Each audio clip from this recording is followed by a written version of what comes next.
Hi, my name is Miyana, and you're watching Having It Made. 1, 2, 3, 4, 5, 6, 7, 8, 9. I don't need your respect, cause I got it, made. I got it made. I got it made. I got it made. I got it made. I got it made. I got it made.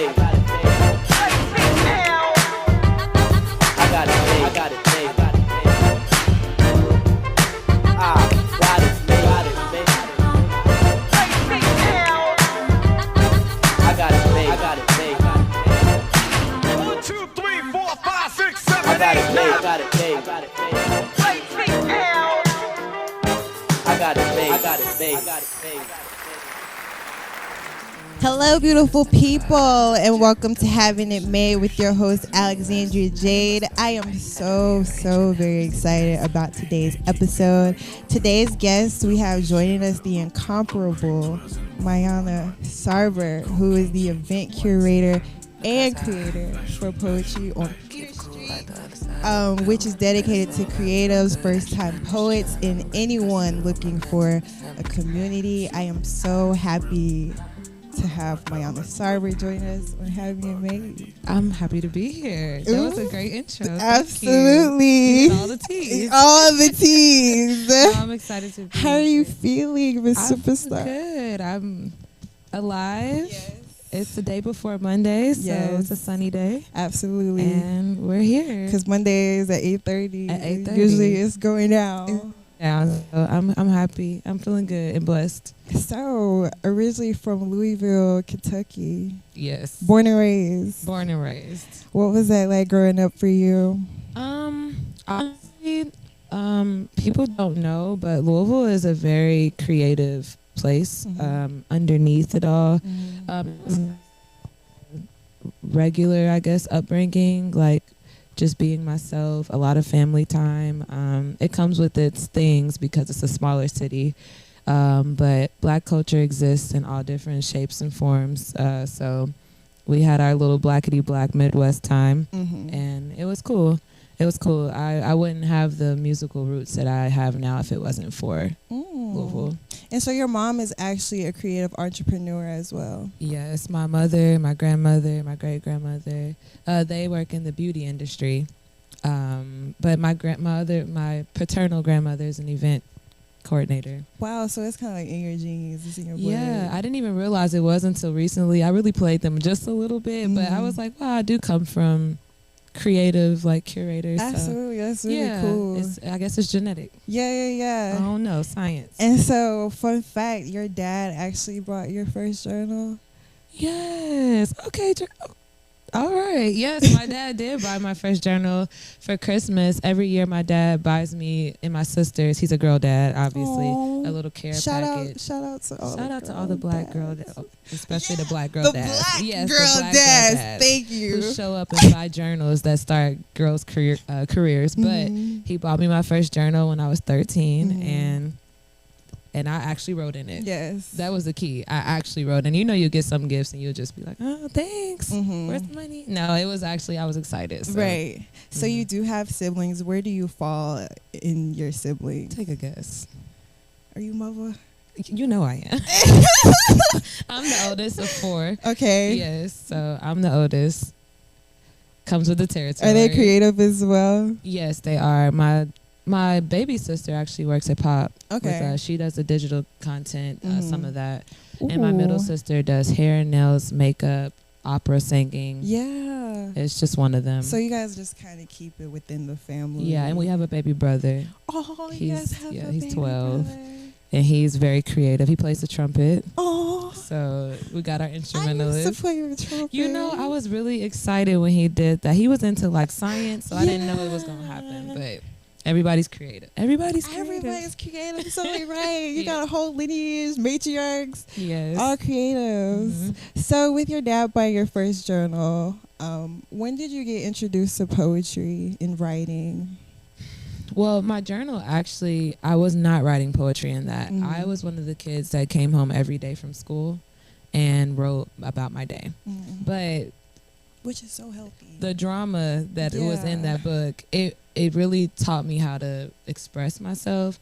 I didn't hold back anything in my journal. I still have it till this day, all of them.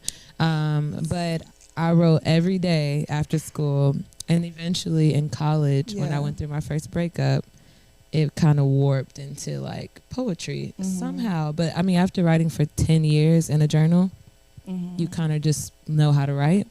And yeah, I was studying journalism and communication in college, so it all kind of, you know, I just started writing. Were there any like spoken word events and all that while you were in college? Yes, actually, shout out to Divine Karama. That is the first person that introduced me to spoken word show, and I performed my piece, my little heartbreak piece. Yes. And I was 22, and they loved it. Yes. And then the rest was history. Right. So you actually have a spoken word EP that's streaming. You have a couple of them that are streaming. Yeah, my first babies. So Confused Queen was the first EP. Yes. What inspired this EP? Because it's beautiful. Thank you. You're welcome. At the time, was that 5 years ago? 2019. 2019. Time just going by so I know, fast. right? I was 25. Wow. And I needed to express myself. I was going through some things. And I don't know, it just got really, I just got inspired to record it, but in my own way. Yes. I wanted to incorporate music. I didn't see really much poetry that had music. A lot of spoken word, but not produced music in a studio. So I did that because I love music, obviously, because pop has live music, but I wanted to show my full scope of like, because we would make those beats, I would make them with my producer. Absolutely. So just needing to express myself. I was working corporate, like 12-hour days, and I needed to get that out. Yeah. So I would leave work for 12 hours, go to the studio for 5, and do it all over again the next day. But I had to get it out of my system. Right. It's just like, look, this has to come out. We had to do it. So yeah, that's how Confused Queen came about. Though. And just to highlight, one track that I was like, ooh, she's speaking. Must be a water Venus. I am. Oh my gosh, I am. You say every time you see a tree, you should think of me. Purple rain. Purple rain. Yes. What does this mean? Well, at the time, I had dove into my spirituality. Yes. And I was very aware that these trees have been here for a long time, effortlessly giving us air, life, peaceful, beautiful. But don't make a fuss about everything that they provide. So a lot of times women in men's lives, we give a lot without much fuss of what we provide. So I think they should think of trees. When they see a tree, you should think of every woman in your life because we give you air and life very peacefully. You know what I mean? So, and I am a water Venus. That was crazy. It's okay. I am too. Okay, so you understand. Yeah, but I had to get those feels out. Full on Scorpio. Tea. That's tea. So I wanted to ask, was the EP specifically dedicated to anyone? Who was it dedicated to? Dedicated. What a word. It was not dedicated to anyone. It was dedicated to myself. Okay.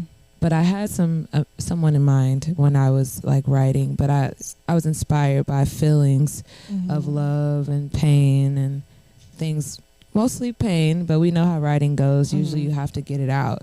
But I'll say it was inspired by someone, yes. The old love. Yeah. We can call it an old love. They're faded out. I can barely. I'm just playing. Yeah, they faded out, but shout out to the experience. Yeah, absolutely. I never shun an experience. If it made me better, I can't really be mad at it. I completely agree. Yeah. Okay, so the EP Growing Pains, you actually have your mom on the intro. Yes. Can you kind of tap into the vulnerability, how you allowed people to see who you were on this EP? Yeah. Growing Pains, actually, nobody knows. This is my first time saying it out loud, but the pressure of how well Confused Queen did made me overproduce like an album. Yeah. And I just kind of felt so creative, but I felt so much pressure, and I'm like, I need to get something out. Right. But having my mom on the front of the album, really, one, I wanted to immortalize her voice, because our parents won't, hopefully in the order of things, like she'll go before me. I would never want to go before her and cause her that pain. But, we never think about like not being able to hear their voice again, but that's something that lives forever. So it's just kind of like, I think about stuff like that. So it's a way I could just hear her forever. So, and also I'm not afraid to tell people what I've been through. So, and who better to tell it than my mother? That whole interview, she told me more than what I even knew about like me writing as a kid, some things that I forgot. That interview was actually 11 minutes and 11 seconds long. And when I stopped it, I looked down and I said, this is it. And I just took a piece of it, but I still have the entire thing. It was a great moment with my mom too. So yeah, I don't mind put it in on the floor like that, because somebody needs to hear it, because people think that they go through things in like isolated ways, and it's just not true. So you've also had a couple jobs songwriting. Was this in the music industry? Very much so. What was the experience like?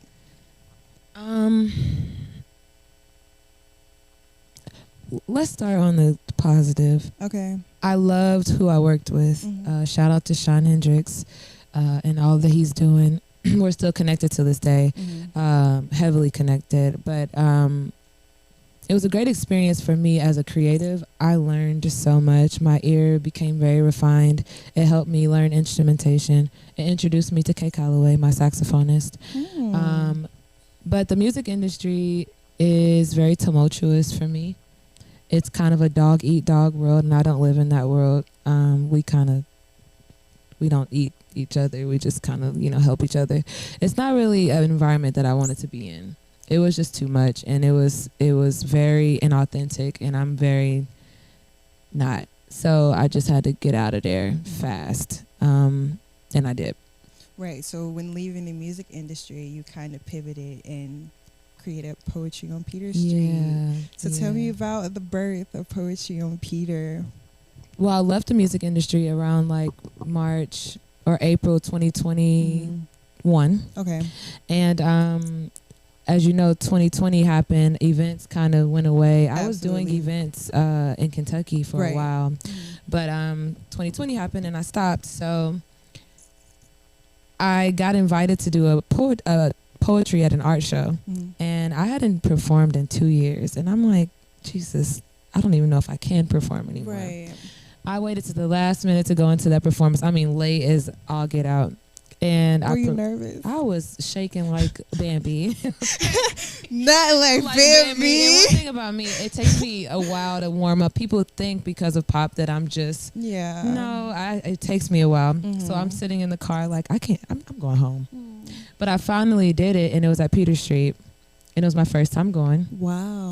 And it was so impressionable, the ambiance, that I went on their page, and I'm an investigator. I really, anything that I love, I'm going to deep dive into it. Absolutely. And I seen on like his 4 month ago post, because I was that far in his page. Shout out to Maya Bailey. But he made a post that said, need curators, movie night, poetry night, comedy night. And I DM'd him and said, I think I can do it. And that was all she wrote. And you're doing it. And he said, can you do it in a month? And I said, cool. Called Kay Calloway, called Varte, my host, and put together the band. And we were rocking on July 19th, 2021. I had like 3 weeks to put it together, but I knew that the moment was there, and I try not to shy away from moments that like just because of fear, I have to just walk through it. Even if I'm shaking like Bambi, I have to shake like Bambi while I'm moving forward. And then pop happened, and that was like the birth of pop. Literally, it fell right. Well, it fell in my lap, and I went after it at the same time. So, yeah. that's how she was born. And so it's every Monday. Every Monday at 8:30. Did it start off every Monday at 8:30? No, actually it did not. It started off bi-weekly, but it got What? the demand got so like big that Maya Bailey called me and said, "You need to do weekly." And I was that's like, right. "I'm not ready." She said you don't have no choice but to do He was like, "You don't." He was like, "Well, he didn't say that." I looked on Yeah. Instagram and seen that my event was every Monday. Right. Like he just made a post that said, "See y'all every Monday for poetry," and I was like, Mm. "Well, team, I guess we're every Monday." And that was about January 2022. So we weren't even barely 6 months, Yeah. you know. But glory to God. But after that, it just kind of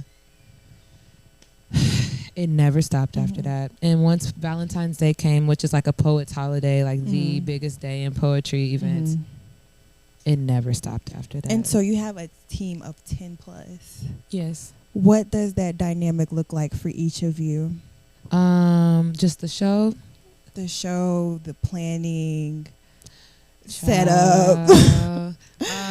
So I do pride myself and my team and Pop on being business oriented. I think that's something that's like needs more presence in the creative industry, like what you have going on. It's very organized, and that's period. Black girls rock. Black girls rock. Yeah, this is great. But we're going this year too. By the way, I'm putting that in the air. You're going? We're going to Black Girls Rock this Oh, year. absolutely. Because they're going to be here. No, I didn't. I never know stuff They're that's gonna going be on. here. Actually, can you? Absolutely. And then we could just set it up. Absolutely. Oh, that's you said nothing but a word because I love an event. Okay. Just let me know the day and time and I'll dress up. I got you. But me and my team. So I have I'm gonna try to get this in one because I really they're the Pop wouldn't be Pop without the team. Period. But we have a structure. Everybody has their position and everybody knows their role. You can ask any one of them. I have a document for everything. Wow, come on, Ms. So Documents. we type documents, closing duties and schedules. But my team, we are split in 2 sections: front of the house and back of the house. Front of the house would be my host, my band, any talent, any sound, and then back of the house is pretty much the rest of us. And about 4 of us have access to Instagram.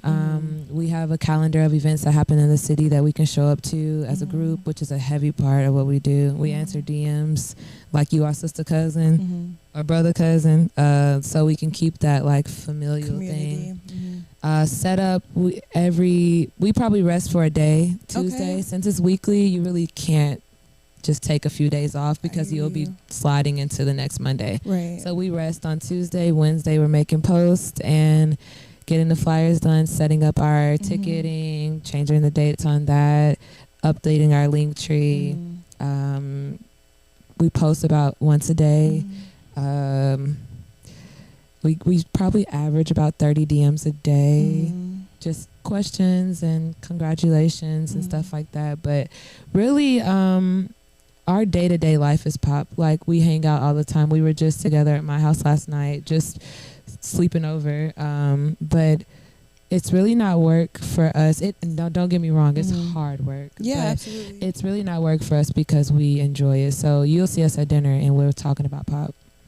So it's never a thing to do something for Pop because we understand that Pop is bigger than us and it needs to stay growing, and we really love it and we understand what it is. So when it comes to doing something for our child, we all provide for our child, and we all look at Pop like our kid. It kind of shines through even with the people that you guys have, first time people on the stage. With that being said, with the last 10 minutes that we have, I want to talk about this huge event that you had in February. The you have Foggy Foggy Raw, Sadie Hendricks, and Josh Waters. Yeah, it was crazy. How does that feel? You got articles about it and everything. I know. Truly, January happened, and we joke about it, but I feel like, did I just wake up in 2024 as a new person? Yes. But it was honestly the craziest, most exhilarating, hardest thing I've ever done in my entire life thus far. You had a cute headliner. It Give me that. Foggy kind of cute now. Hey, now shout but out to my friend. That is my buddy. All right. You know, the ladies was not letting. When I tell you, it was 100 women in our DMs per day, but thank God it was just. Sorry, we friends. Yeah. Thank God it was Foggy, because that is a great man. He's a creative by every mean. He's polite, considerate. So it was a no-brainer, because we have had people reach out and we're like, we don't know, like this is it's giving NBA Youngboy. Right. We're Poetry on Peter. We can't. But when he reached out, we were like, no, it couldn't That's have fire. been He better. reached out to y'all.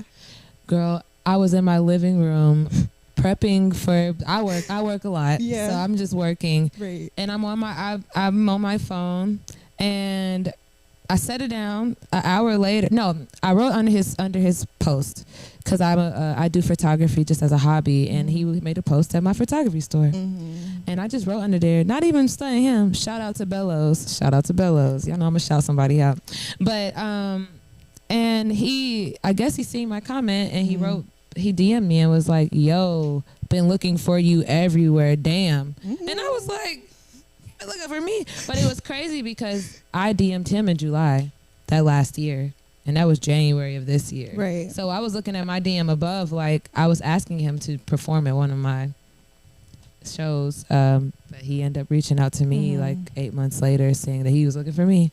So patience, but yeah, he told me he wanted to do pop, and I was like, bet, like let's do it. Let's do it. Did I think it would sell out in 4.5 minutes? Absolutely not. It was the first time it's happened in my career. But I called him 2 days later and said, look, I've been telling hundreds of people no every day to see you.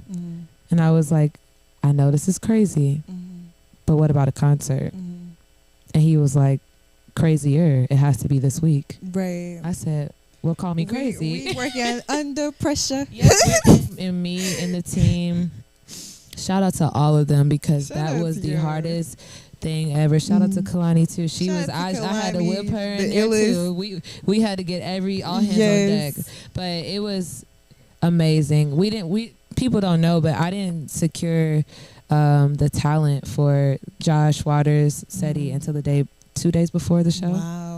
But they came out and They showed came out out. and they showed out, Wow. and I was able. Me and my best friend were able to launch our label Inertia.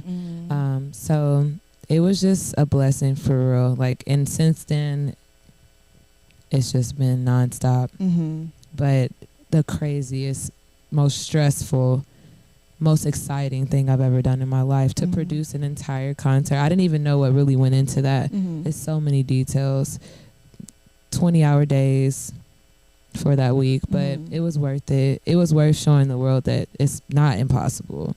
You just need to work. Right. You just need to just work. gotta get up. And there's no excuse. There's no excuse. You just have to work. Oh, so Pop's 3-year anniversary is going to be in July. I know. I can't believe I got me a little toddler on my hands. I am a mother. 3 years in the making of your That's baby. crazy. And my baby is walking and talking and having She opinions. is out here like Opinions. opinions. And I'm having to let her have her own opinion. That's crazy. I never knew motherhood was so hard. I love it. But I feel blessed. Yeah, 3 years in July. Do we have any big events planned for the summer that we can expect? I don't know what I can say or what I can't say.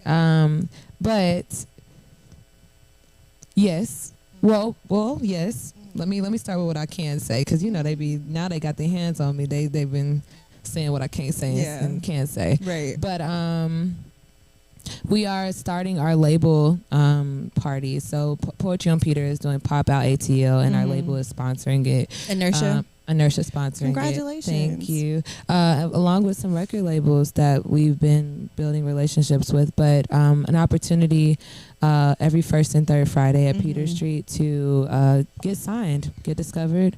We'll have A&Rs, representatives from places like Pandora, distribution companies that want to sign for deals, poets, producers, rappers, anybody. We're doing that every first and third Friday. And we'll be spinning, the kicker is we'll be spinning like local music. So Atlanta underground, the people that come to pop. But yeah, giving them a chance to hear their music along with mainstream so that the labels can hear them too without having to know somebody to secure that. That's fire. So by the time the summer comes, it should be jumping because it's still a party. Jumping. Just a party with the music playing so that people can hear it. But that's exciting. A couple concerts that we're working on. I can't say who's yet, but some names that y'all would like. We're going to bigger places. Some more stuff with Foggy. That relationship is solidified. So it's a lot of exciting stuff going on. And then whatever crazy things God has in store in the meantime, because he's been blowing me away, child. So and I'm releasing my album. Boom. Oh, and she's releasing the album. Yeah, and also, like, before we go, let's kind of touch on curated conversations. That's another movement community that you're a part of. Yeah, that's another so little baby of mine. Thank you so much. I just wanted to. Well, one, my family was really big at eating at the table. Like, that was a must every day. We ate at the table. We talked. No singing at the table. No phones at the table. It's for talking. And even though it was annoying when I was a kid, it really made me a communicator as an adult and also, like, a convener. Like, I like to gather and host. And I feel like the generation before us, like, they gathered. They had Sunday dinner, and I don't want that to be lost in the the recipe can't be lost. So just a way to promote conversations, eating dinner with each other, elegant experiences for Black people. But yeah, I just to talk, really. Like, if you go to Pop, I will say it every week, talk to each other, and I'm not playing. Yes, you got 3 golden rules. 3 of them. Tell the camera what the 3 golden rules My are. 3 rules. 1, give your energy to the poet, not around the poet. We love oohs, ahs, snaps, and claps, but don't be talking out loud around them because it takes a lot to do all that. Get on stage and pour your heart out. 2, talk, like I said. We build a community. The community wasn't built on silence. I can't stand going to somewhere, especially in Atlanta, and nobody's talking to each other. It's almost like, show me how much you can impress me. No, we're here to entertain each other. So talk. It won't hurt. We've had relationships, marriages, proposals, business partnerships built there, but because they talk to each other. And then the last one, it's like kind of cliche, but people will go somewhere with no intention to have fun. Right. Just to look. Don't bring that bad juju Don't up bring that in here. here. And I'm serious. So and I would walk up to somebody and be like, "Are you having fun?" Because you could be anywhere else, but smile. It doesn't take much. It really doesn't. I sound like a big sister, huh? I love it though. Well, you are the big sister, so it makes making them people smile. But yeah, those are my 3 rules. Nothing too crazy. This was great. I feel like I'm talking to one of my sisters on the couch on a Sunday. Black Girls Rock for sure, because this was the best podcast interview I've been on. So. Thanks for having it made. Look at me. Y'all should put me on the end. Why was I just watching that on on Peacock for free? We are so excited for the next event that you got planned. So much going on. The event girl. Miss Poetry on Peter Crazy. Street. That's me, huh? That's you. And crazy. I know that you're exactly who you are. You would be surprised, but I'm getting there for real. Okay. Like this year, I'm taking all of it. Absolutely. I'm standing 10 toes in it. Yes, I'm claiming myself back. All right, everyone. I'd like to thank my beautiful guest, Miss Miyana Sarver, for joining us today on Having It Made. You guys be sure to check out Poetry on Peter Street every Monday at 8:30 p.m. And Miyana, where can the people follow you? Follow me at Miyana TL. That's MIYANATL. And then you can find all that cool and yeah. She's like, cool. So right. Everybody, thank you for listening and tuning in to Having It Made with your host, Alexandria Jade. I'm so excited to have everyone here tuning in with us. Be sure to subscribe to the YouTube page and the podcast. And we will see you guys soon. Later, Gators. I got it, babe. I got it, babe. I got it, babe.